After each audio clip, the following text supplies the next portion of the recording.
It's not so much about what her words back to me were, but the message that she is sending to the young girls that are out there continuing to fight for equal opportunity in sports that really matters.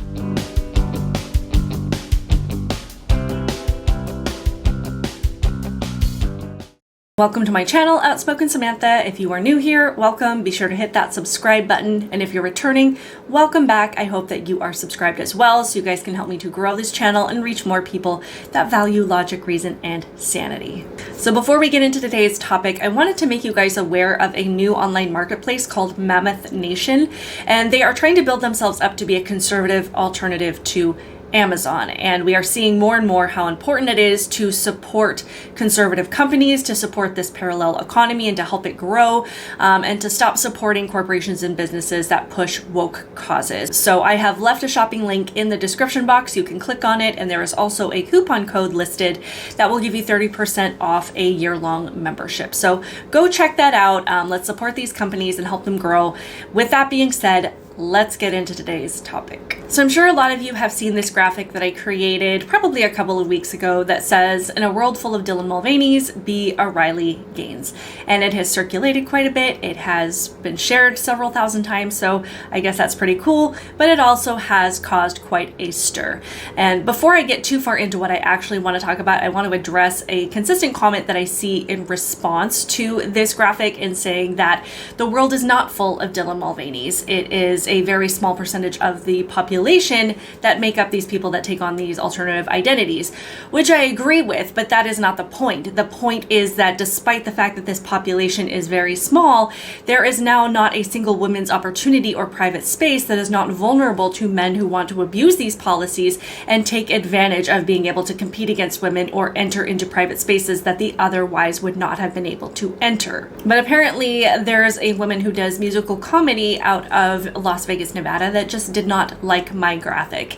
And I was able to scroll through her Instagram feed just to see the kind of comedy that she does. Apparently she has quite the following on TikTok, which I cannot confirm because I don't have TikTok, but you know, I consider myself to have a pretty good sense of humor, but I prefer things that are more witty and clever and unexpected, whereas this type of humor heavily relies on things that are raunchy and trashy. Think Chelsea Handler and the deeply, deeply untalented Samantha Bee, people that are not only not funny, but have absolutely no class whatsoever. In her Instagram feed, I saw her talking about things like her UTI and singing songs about abortion pills with lyrics that included F them kids. So it's the kind of thing that probably small-minded former high school mean girls would find amusing, but there's an audience for everybody, right?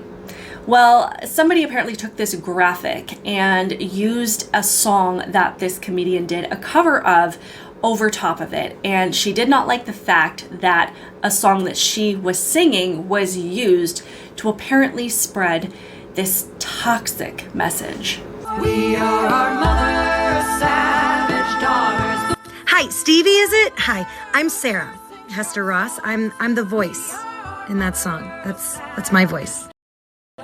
I just want to be crystal clear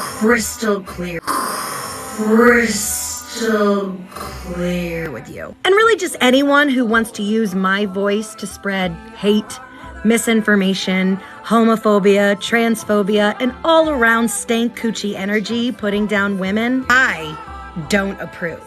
The voice you are using to spread this toxic message does not approve. You and all the other fragile, insecure women who can't be inclusive do not deserve to use songs like this. This song is for strong women, not little bitches. Have a nice day. She seems nice. So I want to talk about this song first. This song is called My Savage Daughter, and it was originally written, created, produced, released by this artist named Wyndreth Berginsdottir, and it was released in 1990. Supposedly to actually empower women. And from what I have heard, this is all alleged, but Sarah got what's known as a mechanical license because she sings in most of her shows and she covers a lot of songs from other artists. So she got this license, which allows her to not only cover a song, but to be able to sell it legally without facing any consequences.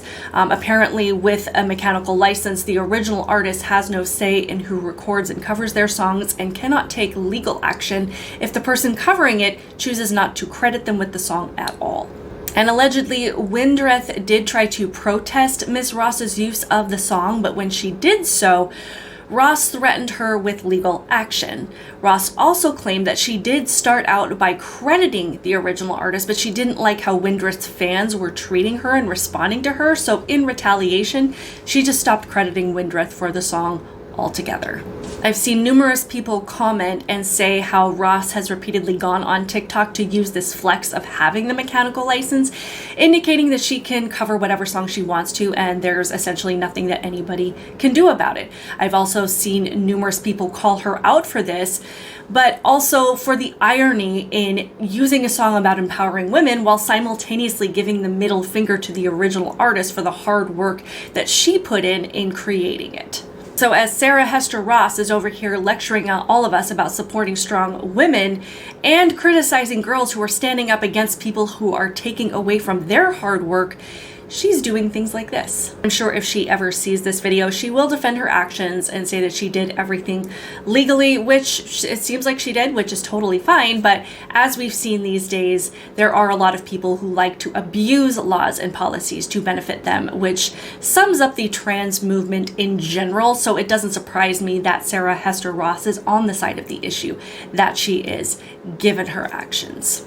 But that's not even as low as this whole thing goes. We are definitely not done. This is a whole can of worms that we just opened here. So let's go back to this well-articulated and eloquently formed message that Sarah wants to send to these young women who are losing out on athletic opportunities to biological males. Hi, I'm Sarah Hester Ross. I'm the voice in that song. That's my voice.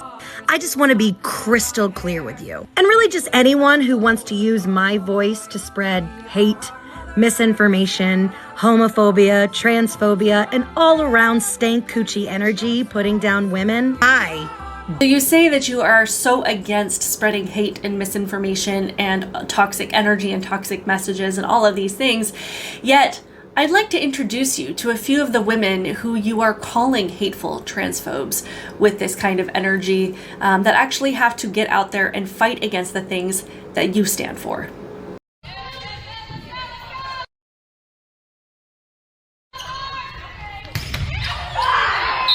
I was severely injured in a high school volleyball game by a transgender athlete on the opposing team. I suffered from a concussion and neck injury that to this day I'm still recovering from. Other injuries I still suffer from today include impaired vision, partial paralysis on my right side, constant headaches, as well as anxiety and depression. I was unable to play the rest of my last volleyball season, and although I'm currently playing softball, I'm not able to perform as well as I know I have in the past because of the injury. Girls, 100-meter final. The first race that I competed against a transgender athlete was during my freshman year. And once the gun went off, the two transgender athletes took off flying and left all of us girls in the dust. Beat me out by 20 meters out of medals and qualifying spots. I missed out on qualifying for New England's. I had to go in the long jump and the 4x200 meter relay, so I was forced on the sidelines in my own event, and if they were not there, I would have been able to qualify. So I missed out on so much throughout my high school career. Between the two of them, they won every single event they competed in. Selena is the kind of woman that we should be elevating. She is hardworking and she is dedicated, and because things like Title IX are in place, she has the opportunity to work at something and to excel at something that she is clearly very talented at. She and these other elite athletes, they sacrifice their time and their sleep and their social lives and all of the things that come with being a teenage girl to be the best of the best. Yet it's people like you, Sarah, who want to tell people like Selena that when she talks about the numerous opportunities that she has missed out on, that she is being transphobic and homophobic and hateful, and that she's spreading misinformation. Because when you're talking about people spreading toxic messages, you're not talking to me. You are talking to girls like Selena. You are sending a message to Selena and hundreds of other girls like her that are now being forced to compete against boys who just happen to grow their hair out and change their name, that what it means for women to be inclusive is to completely disregard the fact that men are different from women, and that these young men beating these girls at every single event that they've competed in through their entire high school career means absolutely nothing. And in this argument, it's like you're actually saying that the existence of Title IX is the thing that was hateful and discriminatory, because since there is no difference between male and female biology, there was no need to separate men from women's spaces in sports in the first place, and that all of these years we've been hurting men's feelings by keeping them out of women's spaces and sports, and that being progressive is women stepping back and being silent if a man puts on a dress and wants to speak over her. And we absolutely cannot ignore the total lack of self-awareness when in your Twitter bio it says, "Stop giving men microphones." What you actually need to do is change it to "Stop giving men microphones unless they say they're a woman, then give men all the microphones." I read through several of the comments underneath the Instagram post where you shared this video, and I saw somebody ask what you would do with the money that you were earning by using a song that was not yours, and you joked about using it to support all men that want to become women and take over women's sports. I also saw a comment by a person that says they are a trans man, meaning they are a biological woman, but they still play in women's sports, because even they recognize that biology is real. The fact of the matter is that there are zero men's opportunities at stake here. There are no men missing out on athletic scholarships, no men sacrificing their awards to women, and there are no men complaining about women exposing themselves in men's bathrooms or seeing them get undressed. We know that it would be incredibly unsafe for women to enter the private spaces of men and do the same things that men are getting away with toward women, because funnily enough, while there are women who use the word inclusive to say that men need to let biological males into their private spaces and take over their opportunities, those same women recognize the biological reality when it goes the other way. Make it make sense. I just want to be crystal clear with you who it is that you're supporting. Go ahead, buckaroo, because they won't do a damn thing. When I tell them I'm a trans woman, they'll say okay and they'll leave me alone. You want to know why? Because it's legal in my state as a trans woman to use the bathroom I identify with. Now come at me with another comment, honey bunches of oats. This is a war you want, the war you're going to get. But I can guarantee you, you're not going to get the outcome you want, because there are lots of people like me who are not afraid to die. I love my girlfriends to death, but I would rather die for them to secure their safety, freedom, and future than to live and not have anything done. So you can repeat the talking point that trans women are women all you want to make yourself feel better, but it takes weak women to pretend that men and women are not biologically different, because it's easier to support delusion than it is to risk taking any heat when it comes to actually fighting for women's rights. It takes weak women to support this warped version of inclusivity, something that has you getting on TikTok and telling any woman that fights for men to stay in their lane and wants to preserve what the actual badass women of the 1970s fought so hard to establish with Title IX, and call them names in that fight to preserve these opportunities. And by the way, a shout out to Wyndreth Berginsdottir for the beautiful work on this song. You truly deserve all of the credit for creating something that truly does represent strong women. Unlike our friend Sarah here. Have a nice day.